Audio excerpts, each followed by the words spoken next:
Hello, kindergarten families. Welcome to the class of 2033.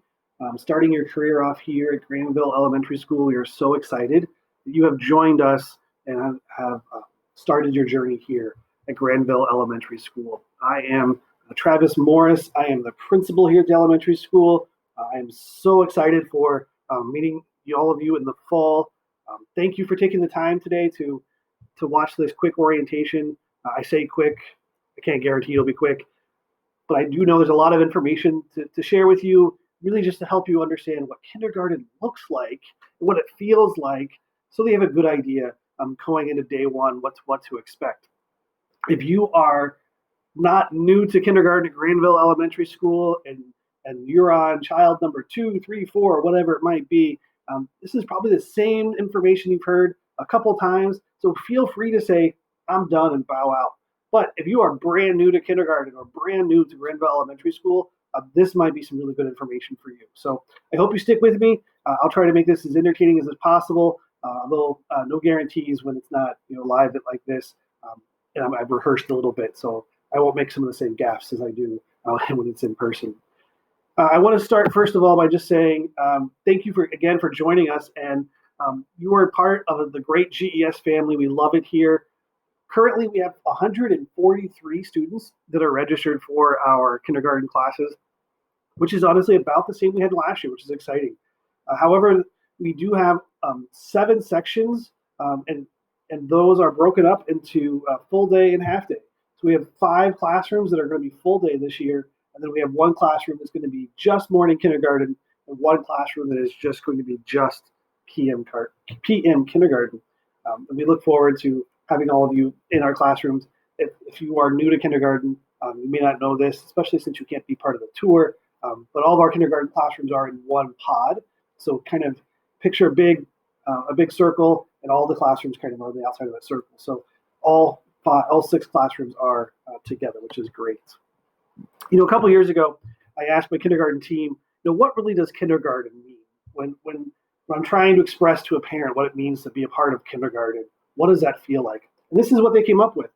It's a wonderful list. I'll give you a second to look over it. But really, I want you to look for, what are those things that excite you about this list? And then what are some things maybe you notice aren't in this list?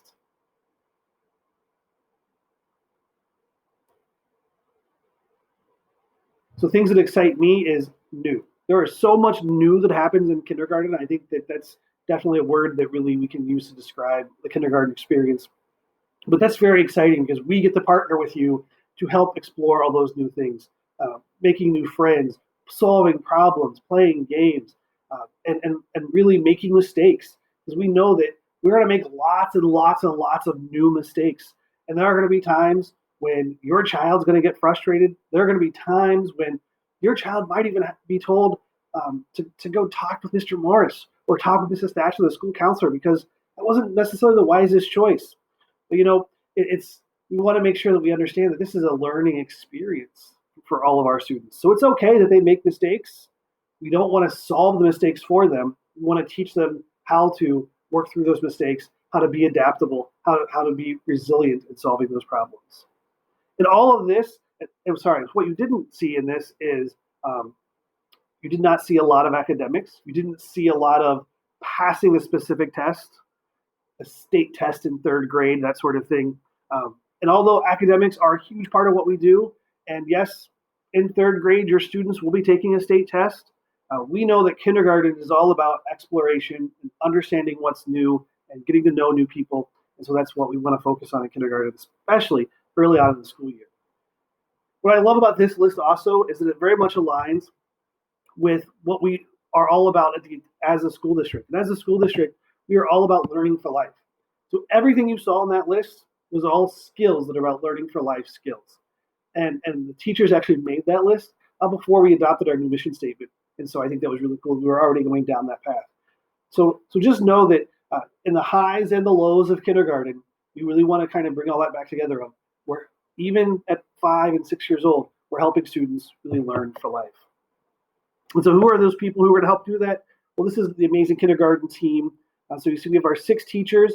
Most of these teachers actually have graduated from Granville, which is really awesome that we have teachers who have gone all the way through Granville or have lived in the Granville community and have come back. So your child will have one of these teachers.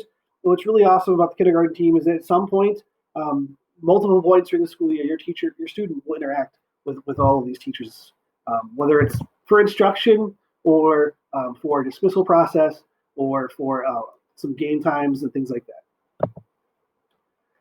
When your students start school, our 6 teachers are going to take time to really get to know them. Before we can start exploring new things and start making those mistakes and learning from those mistakes and growing our brains and making new friends, we kind of want to get to know who your kiddos are. That process starts in a very small way with kindergarten screening, which you've heard lots of information about. But in the classroom, it starts with just different activities like you see on the screen here, just lots of different ways for us to get to know who your kids are, their interests, their likes, a little bit about them. And these methods are so vital for us because knowing who your child is as a person is just as important as knowing what they're able to do and how they're able to grow academically. And to do that side of the equation, we have some assessments that you're probably going to hear a lot about. The kindergarten readiness assessment happens once just during the fall. It is required by the Ohio Department of Education. We don't use that data for a lot internally here because we do have other assessments that we like to use. But that is something you will hear about early on in the school year. The other 3, DIBELS, Benchmark, and MAP, Measure of Academic Progress, those are assessments you're going to hear a lot about, especially at conferences. And just know that those are helping us kind of see how your child progresses and grows throughout the school year. And all of that, getting to know who your child is as a person, and even a little bit of that data gathering starts with our staggered start for kindergarten. This year, obviously, is a unique year, which is why we're doing this narrated PowerPoint versus a live orientation. So everything about this year, starting this fall, might feel different and look different. At this point, we're still planning on doing staggered start. Basically, staggered start. Each student is assigned a day. Basically, we look at the alphabet, we split it into thirds. So those first 3 official school days where students come to school, your student will only come one of those days. Your student may only come on Thursday, may only come on Wednesday, or may only come on Friday. They only come that one day of staggered start. You'll receive some information in the mail early in August, explain to you which specific day is your staggered start day. However, that very first Monday of the 2020 school year, that very first Monday, August 24th, everybody comes back. So you may have come on Wednesday and then not Thursday and Friday, but then on Monday you come back and you are coming back every single day. That staggered start gives us smaller time, smaller class groups of kids, so that the teachers can focus on getting to know a little bit about who your child is as a person, and maybe even starting a little bit of that data gathering. When you receive your staggered start letter, if you have any questions, don't hesitate to reach out to us. We'd love to help you and guide you through that process. So now you're probably asking yourself, okay, I'm new to kindergarten. What does kindergarten even look like? When I went to school, I didn't have full day kindergarten. Or how is a full day class versus a second grade class look different? So I want to walk you through what a typical day in kindergarten might look like. And when I say typical, just know there is no such thing as typical day. So this is really just a breakdown on what you might expect to see. But as I said earlier, we just don't know what the fall is going to look like yet. We are waiting for guidance from the governor and from our local health departments. And so you probably have lots of questions going around, such as some of these questions. And I wish I could tell you I have answers to all those questions, but I just really don't. And as a school district, we're working through these, and we want to make sure we get it right. We want to make sure that we are not constantly changing and going from, well, this is what we're doing, to no, well, now we got to do this, now we got to do this. So just know that you probably won't have a lot of these answers until the end of July or early August, when we've had time to really understand what the expectations, the guidelines are going to be, it's what's going to work for the community of Granville Elementary School and Granville schools. So please keep on the lookout in our social media pages and in your email for opportunities to engage or to gather information. But for our purposes here, I'm going to walk through what really would look like a typical day in kindergarten. Again, no such thing, but what we might expect from a normal school year. And then I'll address any nuances that we might have as we go through. So whether it's a full day classroom or a half day classroom, kindergarten looks like this. There's a lot of this going on. calendar, phonics, so some writing, science, social studies. We go to specials every day, and then full day classrooms. We have lunch and recess every day. Even our half day classes will have recess experiences as well. Depending on the classroom you're in, when these occur throughout the day will look different. In a half day classroom, we might not do science every day. We might not do writing every day. We might focus on reading three or 4 days out of the week, and then then 1 or 2 days out of the week, math is really the longer stretch of time. So Mrs. Weaver does an amazing job of making sure that all of this content is shared across her curriculum. Just know that the real difference between a full day classroom and a half day classroom is about exposure and depth. In a full day classroom, we can do all of these and go deeper with them. And in a half day classroom, when we only have the students about 2.5 hours of really in class time, while we're still trying to do a lot of those engaging, getting to know you and how we be good people and learning for life skills, we still want to do these. And so the depth and the exposure just may not be the same. It doesn't mean we learn less. It just means we don't necessarily go as deep and have as many opportunities to practice and delve into those content standards. Before we can start our day, it's kindergarten. We have to actually arrive at school. So you see here just a little bit about the arrival process. I will tell you there's a detailed document on our school website. Encourage you to go there. School starts at 8:55 in the morning. If you are a half-day PM family, then that school day starts at 12:55. Miss Weaver will be meeting you in the front lobby at 12:45 so that you can get to classroom on time. So just take a quick look at that. And again, if you have questions, try to take a look at the document on the website. And always feel free to contact us if you have specific questions. I do want to highlight that the buses are in the back parking lot where you see the playground, and parents or guardians or car drop-off happens in the front of the building, what we call the front of the building, which is where the main office entrance is. There are going to be those times where you are going to be late to school, whether it's in the morning or it's in the afternoon. It's okay. Life happens. We get that. There are appointments. We oversleep, traffic, whatever it might be. We just know that we need the parents to bring the students into the office. There's a sign-in process. It'll actually look a little bit different this year. We'll be moving to a digital sign-in process. You just sign your student in. We print a pass for them, and they can walk themselves to class. Our kindergarten classrooms are in very close proximity to the school office, and we actually have large windows and a door where we can watch your student make it into that pod. So there's no concerns about needing to walk your child to the classroom, because we can make sure that they will get there safely and where they need to be. Once we're in our kindergarten classroom, we might start with calendar. This is one of the first activities that happen during the school day. Some of the teachers incorporate this in what they call their morning meeting time, where they would have a read aloud. They might talk about how we felt the day before went. We might problem solve some difficulties we were having, or celebrate some of the great things that were happening the day before. So those morning meetings are not just the academic piece. It's also a lot of that social time to really talk and get to know each other. And that happens all year long. But within that calendar, we have a lot of skills that we are just spiraling through. We may not have taught patterning yet, but we're going to practice patterning. We may have done place value a long time ago, a month ago, but we're still going to revisit it in our calendar. We're also going to talk about the weather. We're going to talk about some of our phonics skills we've been practicing. We're going to talk about some of the reading skills we've been practicing. So the calendar opportunity is a great time to really address a lot of social emotional needs and learning, and to spiral a lot of those activities and learning that we've had throughout the school year, or introducing them early. I mentioned phonics. Don't be surprised if your child comes home and just starts reiterating A, apple, app, B, bat, but, C, cat, D, dog, duh. They're not speaking some foreign language. We use a tool called Fundations. Here at the elementary school, we use it kindergarten through third grade, and it starts with just basic letter sound recognition. And so those are those multisensory ways that we help students begin that skill. We associate a letter with a sound and with a visual.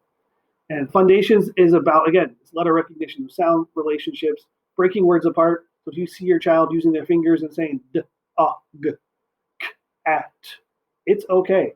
They're not going backwards. They're practicing breaking those words apart. And you might see them tapping on their arm when they're trying to do sight words. And again, those are just multi-sensory strategies and skills that we use here at the elementary school to help really get all that information to long-term memory.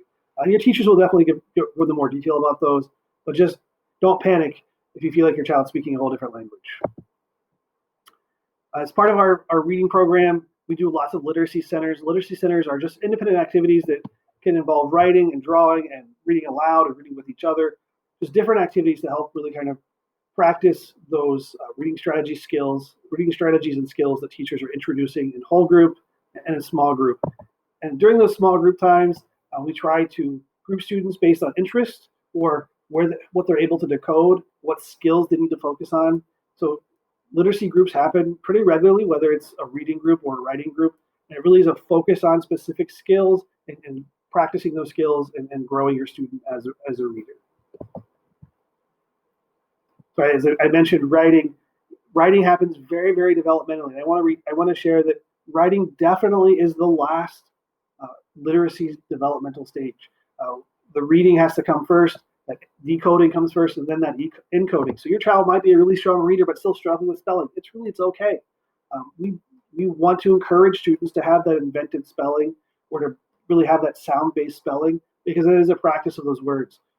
Again, it is extremely developmental that children don't master spelling in kindergarten and are still using invented spelling in kindergarten. Our goal is that by the end of kindergarten, we do have sentences that are written with a very specific topic. We do have some punctuation in there. We're going to have misspelled words. We're going to have letters that are flipped. We're going to have letters that are formed incorrectly. All of that is very developmental. The classroom teacher obviously will be monitoring that and working with you along the way as your child develops those writing skills. In math, we have a lot of hands-on activities. We are actually utilizing a new math resource this coming school year. It'll be a great experience, but it is still very hands-on, a lot of just strategy focus and problem solving and learning how to take an abstract concept and make it more of a pictorial concept and a more tangible and applying that concept to the problem solving. As part of math, we do some flexible grouping.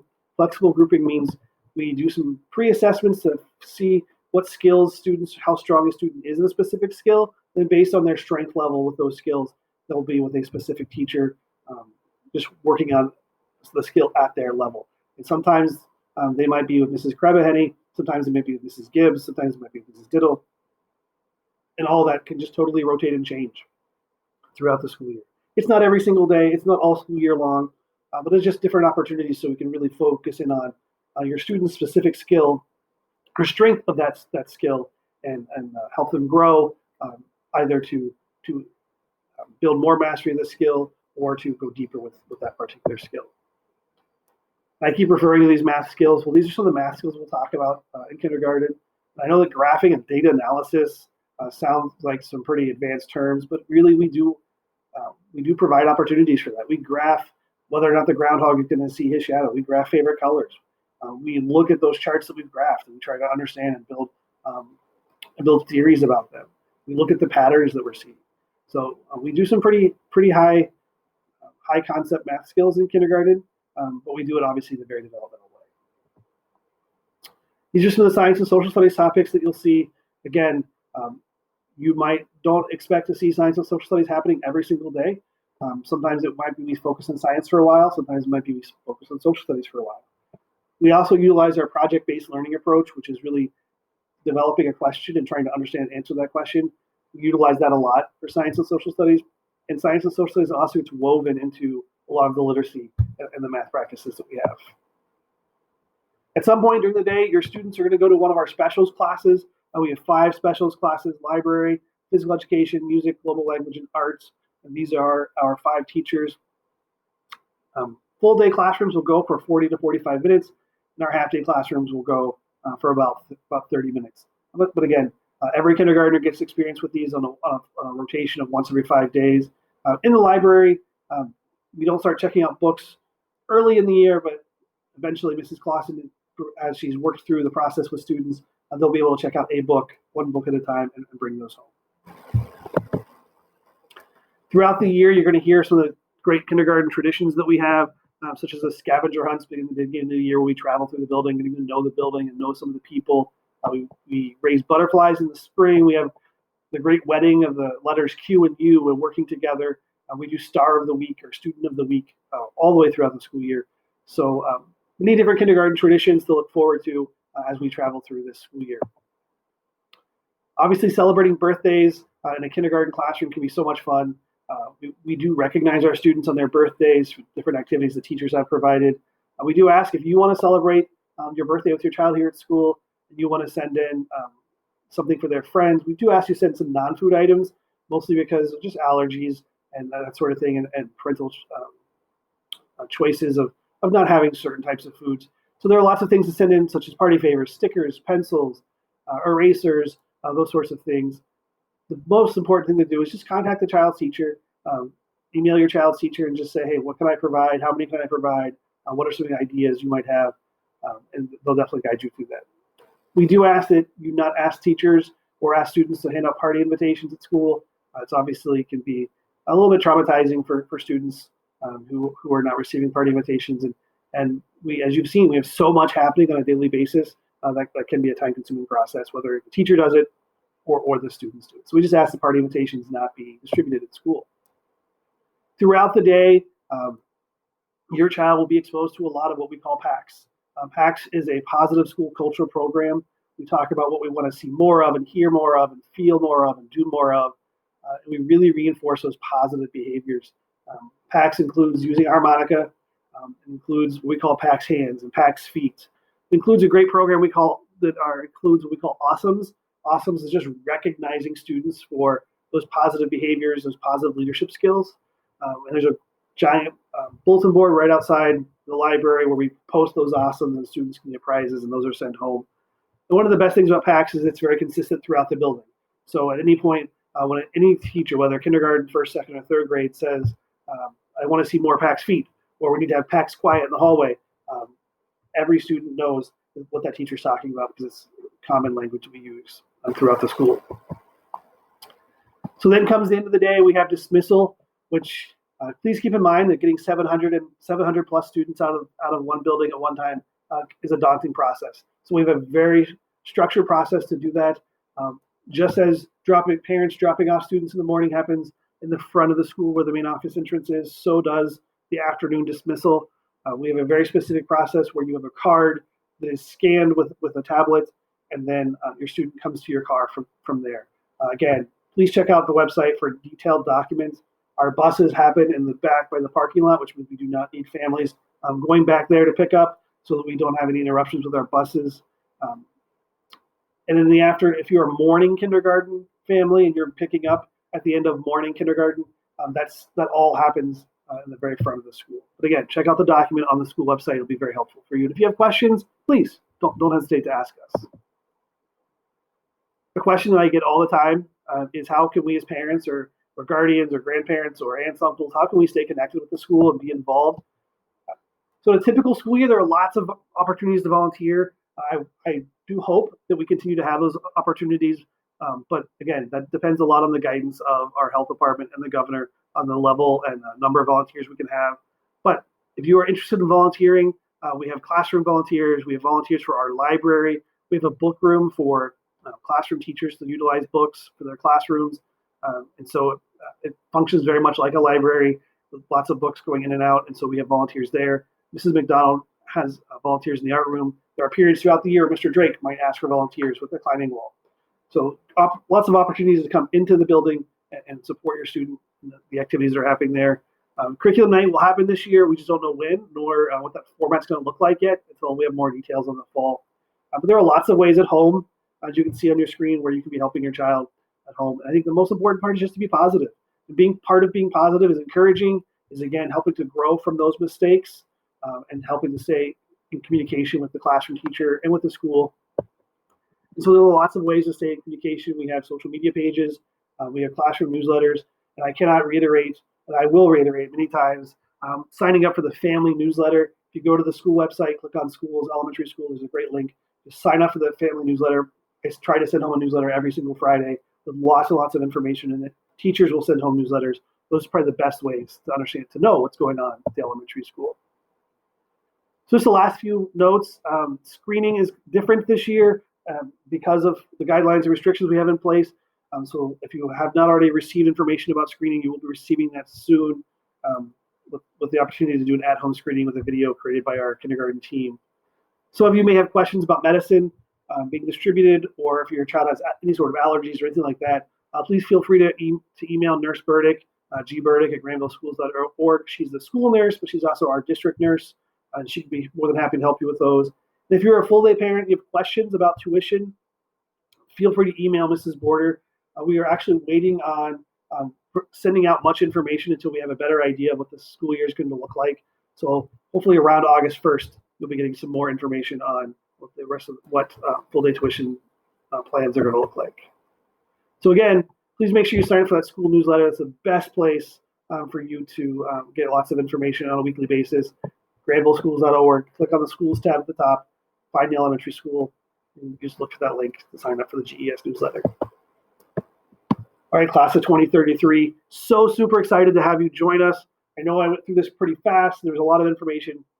If you have any questions, please don't hesitate to email us. You can email Mrs. Border, whose email you saw earlier, or you can email me, tmorris@granvilleschools.org. Enjoy the rest of your summer. I cannot wait to see you this fall.